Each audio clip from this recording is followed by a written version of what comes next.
ஜெய் ஸ்ரீ மாத்ரே நமக. ஜெய் குருதர், ஜெய் குரு பிரசரம். நமஸ்காரம். நான் கரூர்ல இருந்து வல்சலா பணிக்கர், பிரசன்ன ஜோதிடர். இன்னைக்கு நம்ம 2026ஆம் ஆண்டு குரு பயிற்சியோட பலன்கள் தனுசு ராசிக்கு எப்படி இருக்குன்னு பார்க்க போறோங்க. இந்த குரு பயிற்சி எப்போ வருது அப்படின்னா, திருக்கணிதப்படி 1/6/2026, வாக்கியப்படி 26/5/2026ங்க.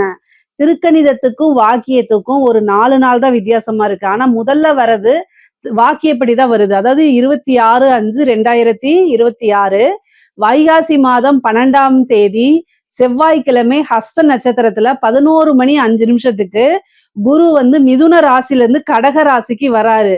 இந்த வருடம் என்னன்னா உச்சம் பெறாரு. கடக ராசியில குரு உச்சம் பெறாரு. இந்த அஷ்டமத்து குரு ஆபத்தா இல்ல அதிர்ஷ்டமான்னு கேட்டா கட்டாயம் ரெண்டுமே செய்ய போறாரு. ஆனா ஆபத்துங்கிறது பெரிய லெவல்ல வராது. எல்லா விஷயத்திலயும் கவனமா இருக்கணும். ஏன் அப்படின்னா குரு யாரு அப்படின்னா உங்களுக்கு ராசி அதிபதி அவருதான். ராசி அதிபதி அவருதான், 4 குடையவரும் அவருதான். அதனால அவர் போய் அஷ்டமத்துல உச்சம் பெறும் போது நல்ல ஒரு அதிர்ஷ்டம் உண்டு. அதே நேரத்துல கவனமாவும் இருக்கணும். சில ஆபத்துகளும் வரும். அஷ்டமத்து குரு அப்படிங்கும்போது, அஷ்டமஸ்தானம் அப்படிங்கும்போது அஷ்டமத்துல நல்ல விஷயங்களும் இருக்கு, கெட்ட விஷயங்களும் இருக்கு. பெரிய அதிர்ஷ்டமும் இருக்கு. அதே நேரத்துல சில திடீர்னு ஒரு மாரகமும் இருக்கு. அதனால ரொம்ப கவனமாக இருக்கணும். எல்லா விஷயங்களையும் யோசிச்சு யோசிச்சு செய்யணும். நான் தனுசு ராசிக்காரங்களை அதாவது பயமுறுத்துறதுக்காக சில விஷயங்களா நான் சொல்லல.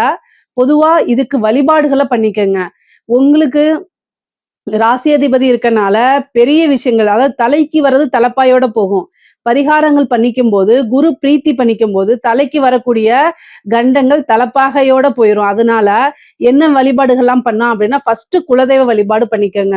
குரு பிராப்தம் வரணும் அப்படின்னா குலதெய்வ வழிபாடு பண்ணிக்கணும். 2வது வியாழக்கிழமை தட்சிணாமூர்த்தி வழிபாடு, சிவன் வழிபாடு, அதே மாதிரி நவ கிரகங்கள்ல இருக்கக்கூடிய குரு பகவான வழிபாடு பண்ணணும். தட்சிணாமூர்த்திக்கு முல்லைப்பூ இருக்கு இல்லைங்களா, அதுல மாலை கோர்த்து 2 நெய் தீபம் போட்டு உங்களுடைய பேர்ல அர்ச்சனை பண்ணிட்டு வாங்க. அதே மாதிரிதான் நவகிரகத்துல இருக்கக்கூடிய குருவுக்கும் நீங்க என்ன செய்யணும், சுண்டல் மாலையா போடுறத விட சுண்டலை என்ன செய்யலாம், நைவேத்தியமா படைச்சிட்டு அவருக்கு மத்தவங்களுக்கு பிரசாதமா அதை கொடுக்கலாம். நீங்க இது மாதிரி செய்யும் போது குருவோடைய இது என்னன்னா காரகத்துவத்துல நன்மைகள் உங்களுக்கு அதிகமாகவும் தீமைகள் கெடுபலன்கள் ரொம்ப குறைவாகவும் வரும். ஆனா கவலையெல்லாம் படாதீங்க. ஏன்னா உங்களுக்கு ஃபர்ஸ்ட் இந்த அர்த்தாஷ்டமத்து சனியில இருந்து விடுதலைன்னு வச்சுக்கோங்க. இந்த சனினால நிறைய பிரச்சனைகளை சந்திச்சிருப்பீங்க. ஏன்னா 4ஆம் இடத்துல சனி இருக்கு உங்களுக்கு. அது ஏதாவது விபத்து கண்டம், ஏதாவது ஒரு பிரச்சனைகளை கொடுத்துட்டு இருந்திருக்கும் அர்த்தாஷ்டமத்து சனி. ஆனா குரு அர்த்தாஷ்டமத்து சனியை பாக்குறாரு, சனியை பாத்துறாரு. அப்ப சனியோடைய இது மங்கிரும். அவருக்கு பவர் கிடையாது. இந்த 1 இயருக்கு சனியோடைய பிடியில இருந்து உங்களுக்கு குரு காப்பாத்திறதுனால குரு இது பயிற்சி உங்களுக்கு பரிபூரணமான லாபம் தான். அதனால நீங்க கவலைப்படாதீங்க. அஷ்டமத்துல இருந்தாலும் உச்சம் பெற்ற பலம். 12 வருஷத்துக்கு ஒரு முறைதான் குரு உச்சம் பெறுவாரு.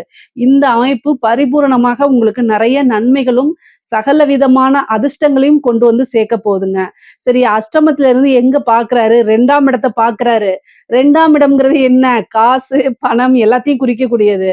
பணம் ஒரு வழியில இருந்துதான் வரணும் இல்ல, பல வகைகள்ல இருந்து வரப்போகுது. அதாவது திடீர்னு உழைக்காத வருமானம் அப்படிங்கிறது உறுதியாக உண்டு. ஏதாவது ஒரு பக்கம் லாட்டரி போய் வாங்கியிருப்பீங்க, டக்குன்னு அதுல ஒரு பெரிய அமௌண்ட். உங்களுக்கு நல்ல தசாபுத்தி மட்டும் ஓடிட்டு இருந்துச்சு அப்படின்னா கட்டாயம் ஜாக்பாட் இருக்குங்க. நீங்க என்ன தசாபுத்தின்னு மட்டும் சொல்லுங்க. உங்களுக்கு நான் அதுக்கு உண்டான பரிகாரம் ஸ்பெஷலா உங்களுக்காக நான் சொல்றேன். ஆனா உங்களுக்கு நல்ல தசாபுத்தி ஓடிட்டு இருக்கு. இப்ப குரு அஷ்டமத்துல உச்சமாகறாரு அப்படின்னா திடீர்னு எதிர்பார்க்காத வகையில ஒரு ஜாக்பாட் அப்படிங்கிறது உறுதி செய்யப்பட்டது. அதனால நீங்க இதெல்லாம் எதிர்பார்த்துருங்க. தெய்வ வழிபாடுகளை பண்ணிக்கங்க. 4ஆம் இடத்தை பாக்குறாருங்க. 4ஆம் இடம் அப்படிங்கிறது வீடு, வண்டி, வாகனம். சோ இந்த விஷயங்கள்லாம் உங்களுக்கு நல்லது நடக்க போகுது. குரு 12ஆம் இடத்தை பாக்குறாரு, விரயத்தை பாக்குறாரு. விரயம்ங்கிறது சுப விரயம், இன்வெஸ்ட்மெண்ட் எல்லாத்தையும் குறிக்கக்கூடிய இடம். பொதுவாவே என்ன இது பண்றாங்கன்னா, குரு பார்த்துட்டா அந்த விஷயம் நல்லா நடக்கும், நல்ல வளர்ச்சி பெறும். விரயத்தை பார்த்துட்டா விரயமாகும் விரயமாகும் விரயமாகும் சொல்றாங்க. விரயம் அப்படிங்கிறது இன்வெஸ்ட்மெண்ட்டையும் குறிக்கக்கூடியதுதான். சோ நீங்க உங்களுக்கு பிசினஸ்ல நல்ல ஐடியா இருந்தா ஒரு பிசினஸ் ஸ்டார்ட் பண்ணலாம். இல்ல ஒரு கோல்டு வாங்கி வைக்கலாம். ஏதாவது ஒரு உங்களுக்கு நல்ல நாலேஜ் இருக்கக்கூடிய விஷயங்கள்ல போய் இன்வெஸ்ட் பண்ணுங்க. நான் சொன்னேன் அப்படிங்கிறதுக்காக தெரியாத ஒரு விஷயங்கள்ல போய் இன்வெஸ்ட் பண்ணக்கூடாது. நீங்க பாட்டுக்கு பிட்காயின் இல்ல வேற ஏதாவது ஒரு விஷயத்துல போட்டா அப்படின்னு இந்த டைம்ல நிறைய ஏமாத்தத்துக்காகவும் வருவாங்க. அதெல்லாம் சிந்திக்காம செயல்படாம எந்த ஒரு விஷயத்தையும் செய்யக்கூடாது. அதுதான் ஃபர்ஸ்டே சொன்னேன். அஷ்டமத்து குரு அப்படிங்கும்போது எல்லா விஷயத்திலயும் கவனமாக இருக்கணும். உங்களுக்கு திடீர்னு ஒரு காசு பணம் வரலாம் அல்லது சேவிங்ஸ் வரலாம்.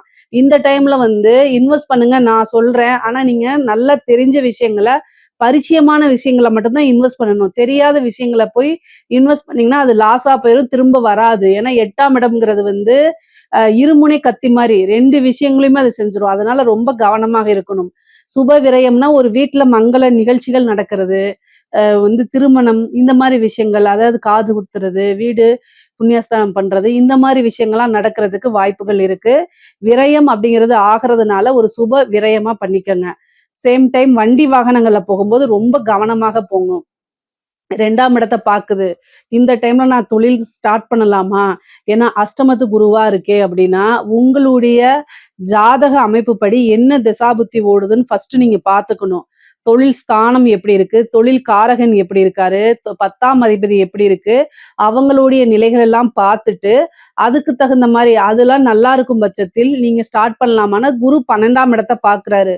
ஒரு சுப விரயங்கும்போது பிசினஸ தாராளமா ஸ்டார்ட் பண்ணலாம்.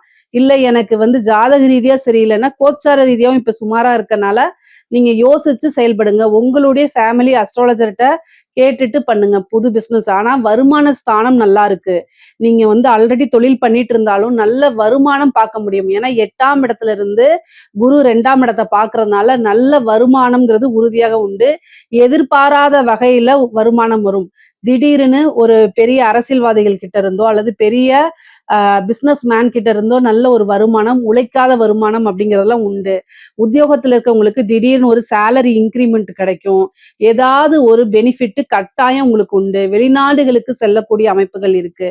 தொழிலுக்காக ஒரு இடம் வாங்குறது, தொழிலுக்காக ஒரு வாகனம் வாங்கக்கூடிய அமைப்புகள் உறுதியாக இருக்கு. தனுசு ராசியில இருக்கவங்களுக்கு நிலப்பிராப்தம் இருக்குங்க. வீடு கட்டுறது, வீடு வாங்குறது, வாகனங்கள் வாங்குறது, இந்த பிராப்தம் இருக்கு. குரு 12ஆம் இடத்தையும் பார்த்து 4ஆம் இடத்தையும் பார்க்கறதுனால இந்த அமைப்புகள் இருக்கு. கவனமாக எந்த விஷயங்கள்ல இருக்கணும் அப்படின்னா, அஷ்டமத்துல குரு இருக்காரு, 4ஆம் இடத்தை பார்க்கிறாரு, 12ஆம் இடத்தை பார்க்கிறாரு. வண்டி வாகனங்கள்ல போகும்போது கவனமாக போங்க. பொதுவாவே வந்து தனுசு ராசிக்கு ஒரு விஷயம் இருக்கு. ஒரு தடவை அடிபட்டுட்டா திரும்ப மறுபடியும் அடிபடும். ஏன் அப்படின்னா அது உபயஸ்தானம். எந்த ஒரு விஷயமானாலும் 2 தடவை நடக்கும். நல்லதோ கெட்டதோ 2 தடவை நடக்கும். 2 தடவை. இத வந்து நீங்க கேட்பீங்க கல்யாணமும் அப்படி ஆகுமான்னு. அப்படிலாம் ஆகாது, கவலைப்படாதீங்க. கெட்டது மட்டும் கரெக்டா 2 தடவை நடந்துரும். தனுசு ராசிக்கு இது ஒரு அமைப்பா இருக்கு. கவனமாக இருங்க. எதுக்காக சொல்றேன்னா, நீங்க ஒரு ஒர்க் ரீதியாகவோ அல்லது பிசினஸ் ரீதியாகவோ வெளியில நீங்க போறீங்க அப்படின்னா, நீங்க வந்து மைண்ட் டென்ஷனா இருக்கும் பட்சத்தில், நீங்க வண்டி ஓட்டுறத அவாய்ட் பண்ணிக்கங்க. ஒரு ஆக்டிங் டிரைவர போடுங்க. அப்படி இல்லன்னா ஒரு கார் புக் பண்ணி போங்க. ஒரு பஸ்ஸ புக் பண்ணி போங்க. ஃப்ளைட்ட புக் பண்ணி போங்க. மைண்ட் சரியில்ல அப்படின்னா, அந்த டைம அவாய்ட் பண்ணிக்கிறது தான் நல்லது. ஏன் அப்படின்னா, அஷ்டமத்து குரு திடீர்னு விபத்து கண்டத்த குடுத்துருவாரு. அதனால கவனமாக இருங்க. ஏன்னா 4ஆம் இடத்த பாக்குது. சப்போஸ் வந்து நீங்க வந்து லாங் டைம் போணும். லாங் டிராவல் போணும். நைட் டைம் அப்படிங்கிறத அவாய்ட் பண்ணிக்கங்க. நைட் டைம் போறது வந்து ரொம்ப ரொம்ப ரிஸ்கான டைம். இந்த இப்போ அஷ்டமத்து குரு இருக்கனால ரொம்ப ரிஸ்க்கு. அதனால மேக்ஸிமம் அவாய்ட் பண்ண முடிஞ்சுச்சுன்னா பண்ணுங்க. 12ஆம் இடத்த பார்க்கறதுனால அது மருத்துவ விரயமா கூட இருக்கலாம். அதனால கவனமாக இருந்து செயல்படுங்க அப்படின்னு சொல்றேன். நைட்டு தான் நீங்க போயாகணும். வேற டைம் இல்லாத பட்சத்தில் ஆக்டிங் டிரைவர் போட்டுட்டு போங்க. அதுதான் ரொம்ப ரொம்ப பெஸ்ட்டு. அதே மாரி 4ஆம் இடம்ங்கிறது உடல், தேக ஆரோக்கியம் எல்லாத்தையுமே குறிக்கக்கூடியது. அஷ்டமம் அப்படிங்கிறதுனால திடீர்னு ஏதாவது ஒரு சர்ஜரி பண்ணக்கூடிய அமைப்புகள், மருத்துவ செலவு பண்ணக்கூடிய அமைப்புகள், திடீர்னு விபத்து கண்டங்கள், உறுப்பு மாற்று அறுவை சிகிச்சை இந்த மாரி விஷயங்கள்லாம் வரதுக்கு உண்டான அமைப்புகள் இருக்கு. அதனால ஏதாவது ஒரு ஹெல்த்ல ஏதாவது ஒரு பிரச்சனை இம்மீடியட்டா டாக்டர போய் கலந்து ஆலோசிங்க. அத அலட்சியப்படுத்துனீங்க அப்படின்னா, வீட்டிலேயே வந்து மருந்து செஞ்சு சாப்பிட்டுக்கிறேன்னு வீட்டு வைத்தியம் பார்த்தீங்கன்னா, 1000, 500 நீங்க மிச்சப்படுத்துறேன்னு லட்சக்கணக்குல செலவு பண்ணிருவீங்க. அதனால கவனமாக இருந்துக்கணும். குரு உச்சபலம் பெறாரு அப்படின்னா, குரு வந்து ரொம்ப ரொம்ப நல்லரு. நல்ல கிரகம் தானேன்னு எல்லாரும் நினைக்கிறீங்க. நல்லவரு தான். அதுல மாற்று கருத்து இல்லை. அவரு வந்து சூதுவாது தெரியாத கிரகம்னாலே குரு தான். ஏன்னா, நல்லதோ, கெட்டதோ அவருடைய வேலை வளர்த்து விடுறது தான். சோ எந்த விஷயத்தினாலும் அவர் வளர்த்து விட்டுருவாரு. காசு பணத்தையும் வளர்த்து விட்டுருவாரு. சேம் டைம் ஹெல்த் இஷ்யூ நல்லா வளர்த்து விட்டுருவாரு. ஹெல்த் இஷ்யூ வளர்ந்தா நல்லதா? உயிருக்கே ஆபத்து கண்டத்துல முடிஞ்சிடும். அதனால ரொம்ப கவனமாக இருங்க. அஷ்டமத்து குரு வந்து எந்த அளவுக்கு காசு பணம் கொடுக்குதோ, எந்த அளவுக்கு வாழ்க்கையில உயர்வை கொடுக்குதோ, அதே இதுல வந்து பாத்தீங்கன்னா ஹெல்த்ல வந்து ரொம்ப ரொம்ப டேஞ்சர் பண்ணி விட்டுரும். ஸோ அதனால ரொம்ப கவனமா இருக்கணும். முக்கியமா வந்து பாத்தீங்கன்னா இந்த லிவர் சொல்றோம் பாத்தீங்களா, இந்த லிவர் ஃபங்க்ஷன் எல்லாம் ரொம்ப கவனமாக இருங்க. 8ஆம் இடம் அப்படிங்கிறது வந்து லிவரை குறிக்கக்கூடியது. அதே மாதிரி கழிவுகளை உடல்ல இருக்கக்கூடிய கழிவு பார்ட்டெல்லாம் இருக்கு இல்லைங்களா, அதை குறிக்கக்கூடியது. யூரினரி இன்ஃபெக்ஷன்ஸ் அந்த ட்ராக்ல வந்து பிரச்சனை ஆகிறது, அதே மாதிரி லிவர்ல பிரச்சனை ஆகிறது, இந்த மஞ்சக்காமால வர்றது, இந்த மாதிரி விஷயங்கள் எல்லாம் ரொம்ப ரொம்ப கவனமாக இருக்கணும். இல்ல அப்படின்னா ஏதாவது ஒரு பிரச்சனை அதுக்கு வந்து திடீர்னு நல்லா இருப்பீங்க, திடீர்னு வந்து ஹெல்த் இஷ்யூ வந்து அதுக்கு ஒரு பெரிய கண்டத்தை கொண்டு வந்து கொடுத்துரும். அதனால தெய்வ வழிபாடு பண்ணிக்கங்க. வியாழக்கிழமை வியாழக்கிழமை தட்சிணாமூர்த்தி வழிபாடு கம்பல்சரி பண்ணுங்க. சிவ வழிபாடு பண்ணுங்க. பிரம்மதேவரை வழிபாடு பண்ணிக்கங்க. தனுசு ராசிக்கெல்லாம் வந்து பாத்தீங்கன்னா பிரம்ம வழிபாடு பண்றது ரொம்ப நல்லது. காலையில 6 to 7 வியாழக்கிழமை பிரம்மதேவர் எல்லா சிவன் கோவில்லையுமே இருப்பாரு. பிரம்மதேவர் இருப்பாரு. அவரை போய் வணங்கிக்கங்க. இதனால வந்து என்னன்னா பெரிய பெரிய பிரச்சனைகள் உங்களுக்கு வராது. அதே மாதிரி தந்தையாருக்கு ஆயுள் கண்டம் இருக்கு. ஏன்னா அஷ்டமத்து குரு வந்து பாத்தீங்கன்னா தந்தையாருக்கு ஏதாவது மருத்துவ விரயமோ அல்லது ஆயுள் கண்டத்தையோ கொடுக்கறதுக்கு வாய்ப்புகள் இருக்கு.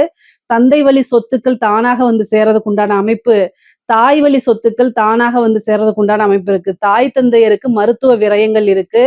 தாய் தந்தையருக்கு சர்ஜரிகள் கண்டங்கள் இருக்கு. அதாவது அவங்களுக்கு அறுவை சிகிச்சை மேற்கொள்ளக்கூடிய அமைப்புகள்லாம் இருக்கு. உங்களுக்கு அதாவது கண் பார்வையில கோளாறோ அல்லது கண் ஐ விஷன் வந்து கம்மியாகிறதோ அந்த மாதிரி பிரச்சனைகள் வரும். நீங்க அதுக்கு வந்து ஒரு வாட்டி கண்ணை நீங்க செக் பண்ணிக்கிறது நல்லது. குடும்பத்துல மன மகிழ்ச்சிகள் இருக்கும். குடும்ப ரீதியா பிரிந்த உறவுகள் சேர்றது, குடும்பத்துல வந்து நல்ல மன மகிழ்ச்சி, அவங்களுடைய சப்போர்ட் இது எல்லாமே கிடைக்கும். முக்கியமா பெண்களுக்கு ரொம்ப ரொம்ப சிறப்பான அமைப்புகள். ஒரே ஒரு விஷயத்துல கவனமாக இருக்கணும். என்ன அப்படின்னா அஷ்டமத்து குருங்கிறதுனால நீங்க தப்பு செய்ய மாட்டீங்க. ஸ்ட்ரைட் ஃபார்வர்டா இருப்பீங்க. ஆனா பிரச்சனைகள் உங்களை தேடி வரும். என்னன்னா தேவையில்லாத வதந்திகள் உங்க மேல வரும். அதுக்கெல்லாம் நீங்க செவிசாய்க்கவே வேண்டாம். உங்களுடைய வேலைகளை பார்த்து முன்னேறி போய்க்கிட்டே இருங்க. ஏன்னா அஷ்டமத்து குரு வந்து பாத்தீங்கன்னா ஏதாவது கெட்ட பேரை ஏற்படுத்தி கொடுக்கும். அஷ்டமத்துல ஏதாவது கிரகங்கள் இருந்தாலே கெட்ட பேரை ஏற்படுத்தி கொடுக்கறதுக்கு வாய்ப்பு இருக்கு. சோ நீங்க தப்பு செஞ்சிருக்க மாட்டீங்க. உங்க விஷயத்துல கரெக்டா இருப்பீங்க. ஆனாலும் உங்களை எப்படியாவது எதிரிகள் என்ன செய்வாங்க, எங்க நீங்க அடிச்சா அழுவீங்களோ அதே இடத்துக்கு பார்த்துதான் அடிப்பாங்க. சோ அந்த மாதிரி விஷயங்கள் செய்யும் போது தெய்வ வழிபாடு பண்ணிட்டு உங்களுடைய ஒர்க்கை பார்த்துட்டு போகும்போது அது அப்படியே ஆசீர்வாதமா மாறும். சோ எந்த இடத்துல நம்ம வந்து கொஞ்சம் மனச கல்லு மாதிரி வச்சுட்டு கஷ்டமா தான் இருக்கும் அதை தாண்டி வர்றதுக்கு. பட் ஆனா இதெல்லாம் செய்யுங்க. அஷ்டமம் அப்படிங்கிறது வந்து பாத்தீங்கன்னா ஒரு இருட்டு அடிக்கக்கூடிய ஸ்தானம், அவமான ஸ்தானம். சோ இந்த இதுல அவமானங்களை கடந்து யாரு வராங்களோ அவங்களுக்கு கட்டாயம் வெகுமானம் உண்டு. அதே மாதிரி உங்களுக்கு கூடுதல் பணிச்சுமைகள், வேலை பார்க்கக்கூடிய இடத்துல பணிச்சுமைகள் அதிகமாக இருக்கும். தூங்குறதுக்கு டைம் இருக்காது. அதனால ஹெல்த்ல ரொம்ப ரொம்ப கவனமாக இருங்க. ஆடை ஆபரண சேர்க்கை இருக்கு. திடீர்னு ஒரு அதிர்ஷ்டம் இருக்கு. திருமணம் ஆன பெண்களாக இருந்தா கணவருடைய தேக ஆரோக்கியத்துல கவனம் தேவை. உங்களுக்கு வாகன பிராப்தம், வீடு வாங்கக்கூடிய பிராப்தம்லாம் இருக்கு. என்னென்ன விஷயங்கள்லாம் நீங்க செய்யணும்னு நினைக்கிறீங்களோ அது எல்லாமே உங்களுக்கு கிடைக்கும். முக்கியமா சோசியல் மீடியால இன்ஃப்ளூயன்சரா இருந்தீங்க அப்படின்னா கூடுதலா கவனம் தேவை. ஏன்னா உங்களுக்கு நெகட்டிவ் பப்ளிசிட்டி கிடைக்கிறதுக்கு வாய்ப்புகள் இருக்கு. முக்கியமா படிக்கக்கூடிய பிள்ளைங்க வந்து பாத்தீங்கன்னா படிப்புல நல்ல ஆர்வம் காட்டக்கூடியவங்க எல்லாம் படிப்புல நல்ல முன்னேறி வரக்கூடிய அமைப்புகள் இருக்கு. ஆனாலும் அஷ்டமத்து குரு வந்து 4ஆம் இடத்தை பாக்குறதுனால அஷ்டமத்துல உச்சம் பெற்றிருக்கனால பிரைவேட் சாட் பண்றது, இந்த சோசியல் மீடியால ஆக்டிவா இருக்கிறதெல்லாம் குறைச்சுக்கோங்க. இந்த இன்ஸ்டா, யூடியூப் இந்த மாதிரி சில விஷயங்கள்லாம் அவாய்ட் பண்ணிக்கிட்டா அது நல்லது. இல்லைன்னா பிரைவேட்டா போய் சாட் பண்ணீங்கன்னா அது மூலியமா தேவையில்லாத பிளாக்மெயிலுக்கெல்லாம் ஆளாகிற மாதிரி வரும். அதனால ரொம்ப ரொம்ப கவனமாக இருங்க. கூடுதலா வந்து ஏதாவது உங்களுக்கு இது தப்பு அப்படின்னா உடனடியா கல்யாணம் ஆனவங்களா இருந்தா ஹஸ்பண்ட் கிட்டயும், கல்யாணம் ஆகாத பெண்களாக இருந்தா உடனே பேரண்ட்ஸ் கிட்டயும் சொல்லி தெளிவுபடுத்திருங்க. அவங்க கிட்ட ஷேர் பண்ண முடியாத ஒரு விஷயமாக இருக்கும் பட்சத்துல அது ரொம்ப ரொம்ப தவறான விஷயம்னு புரிஞ்சுக்கிட்டு உடனடியா அதை நிறுத்திடுங்க. முக்கியமா நீங்க வெளியில போறீங்க, வெளி மாநிலங்களுக்கு போறீங்க, வெளியூருக்கு போறீங்க அப்படின்னா இன்ஃபர்மேஷனை ஷேர் பண்ணிட்டு போங்க. எந்த எந்த வண்டியில போறீங்க, கார்லயா, பஸ்லயா, இல்ல ஃப்ளைட்லயா, எங்க போய் ஸ்டே பண்றீங்க, அட்ரஸ ஷேர் பண்ணுங்க. ஏன்னா அஷ்டமஸ்தானம் அப்படிங்கும்போது உங்கள பத்தின இன்ஃபர்மேஷன் உங்களுடைய நலம் விரும்பிகளுக்கோ அல்லது உங்களுடைய குடும்பத்தாருக்கோ கட்டாயம் தெரிஞ்சிருக்கிறது தான் நல்லது. இவ்வளோ தூரம் எதுக்காக சொல்றேன் அப்படின்னா, அஷ்டமத்து குருல இருந்து நீங்க எப்படி தப்பிக்கிறது அப்படிங்கிறது தான். "வருமுன் காப்போம்" அப்படிங்கிற ஒரு விஷயம் இருக்கு பார்த்தீங்களா? ஸோ எந்த வகையிலேருந்து நமக்கு பிரச்சனை வருதோ அந்த விஷயத்துல கரெக்ட்டா இருந்துட்டோம்னா, குருவோடைய அனுக்கிரகமும், ஆசீர்வாதமும் பரிபூரணமா உங்களுக்கு கிடைச்சிரும். அதுக்காக தான் இவ்வளோ தூரம் நான் சொல்றேன். ஆனா நன்மைகள் நெறைய இருக்கு. காசு, பணம் மிகப்பெரிய லெவல்ல இருக்கு. பொதுவாவே வந்து பார்த்தீங்கன்னா, ஆணாக இருந்தாலும் சரி, பெண்ணாக இருந்தாலும் சரி, அஷ்டமத்துல இருந்த குரு 2ஆம் இடத்த பார்க்கறனால, குடும்ப நபர்களிடையே வாக்குவாதங்கள தவிர்த்துட்டு, சண்டை சச்சரவுகள தவிர்த்துட்டு, நல்ல இனிமையான சொற்கள ஒருத்தருக்கு ஒருத்தர் பேசிக்கிறது தான் ரொம்ப நல்லது. ஏன் அப்படின்னா 2ஆம் இடம்ங்கிறது வாக்கு ஸ்தானம். அஷ்டமம் அப்படிங்கிறது நல்ல விஷயங்கள் கிடையாது. அதனால கோவத்துல தேவையில்லாத வார்த்தைகள விடுறதுனால, குடும்பத்துல அப்பப்போ மனக்கசப்புகளும் ஏற்படுறதுக்கு வாய்ப்பு இருக்கு. ஏன் அப்படின்னா, சனியுடைய பார்வையும் இருக்கு. அதுக்காக. உங்களுடைய ராசிக்கு இவ்வளோ நாளா குரு இருந்துச்சு. ஏதாவது ஒரு பிரச்சனைன்னா குரு காப்பாத்திட்டு இருந்தாரு. இந்த அஷ்டமத்து குரு அப்படிங்கிறது வந்து விரயம் இந்த மாரி விஷயங்கள தான் குடுக்கறதுனால, கவனமாக செயல்படணும். நெறைய பேருக்கு வெளிநாடு பிராப்தம் இருக்கு. ஐடி ஃபீல்டுல இருக்கிறவங்களுக்கெல்லாம் வந்து வெளிநாட்டுல போய் வேலை பார்க்கணும்னு நெனைக்கிறவங்களுக்கெல்லாம் இந்த டைம் ட்ரை பண்ணீங்கன்னா, வெளிநாடுகள் செல்லக்கூடிய அமைப்பு. பொதுவாவே வெளியூரு, வெளிமாநிலம், வெளிநாடுகளுக்கு கட்டாயம் தனுசு ராசியில இருக்கவங்க சென்று வரக்கூடியது. நீண்ட தூர பிரயாணம் இந்த மாரி அமைப்புகள்லாம் இருக்குது. தாய் வழி உறவுகள்கிட்டயே நல்ல சுமூகமான உறவுகள்லாம் ஏற்படும். எவ்வளோ பிரச்சனைகள் இருந்தாலும் சரி, மனக்கசப்புகள் இருந்தாலும் சரி, அதெல்லாம் நீங்கி நல்ல உறவுகள் ஏற்படுறதுக்கு உண்டான அமைப்புகள் இருக்கு. பொதுவாவே அரசியல்வாதிகள்லாம் இருக்காதுங்கள, 4ஆம் இடத்துல வந்து பதவி ஸ்தானம். ஒரு பெரிய பதவி கிடைக்கிறதுக்கு உண்டான வாய்ப்புகள் இருக்குங்க. இந்த வாரிய தலைவரு, அதே மாரி ஒரு நல்ல போஸ்ட் கட்சி ரீதியா ஒரு நல்ல போஸ்ட், அது மூலியமா டெண்டர் கிடைக்கிறது, வருமானம் பார்க்கறது, இந்த மாரி அரசியல்வாதிகளுக்குலாம் ஒரு நல்ல அமைப்பு, மிகப்பெரிய மனிதர்களுடைய தொடர்பு, அது மூலியமா நெறைய காசு பணம் சம்பாதிக்கிறது, பெரிய லெவல்ல வந்து மீடியால உங்களுக்குன்னு ஒரு ஃப்ரேம் உருவாக்கிறது, இந்த மாரி அமைப்புகள்லாம் ரொம்ப நல்லா இருக்கு. இந்த அஷ்டமத்து குரு வந்து தனுசு ராசியில எந்த ஃபீல்டுக்கும் இல்லாம, அரசியல் துறை சம்மந்தப்பட்டவங்களுக்கு மட்டும் ரொம்ப அற்புதமாகவும், அதிர்ஷ்டமாவும் கட்டாயம் வேலை செய்யும். அதே மாரி பொருளாதார வாழ்க்கை ரொம்ப சிறப்பான, உயர்வான நிலை தான்.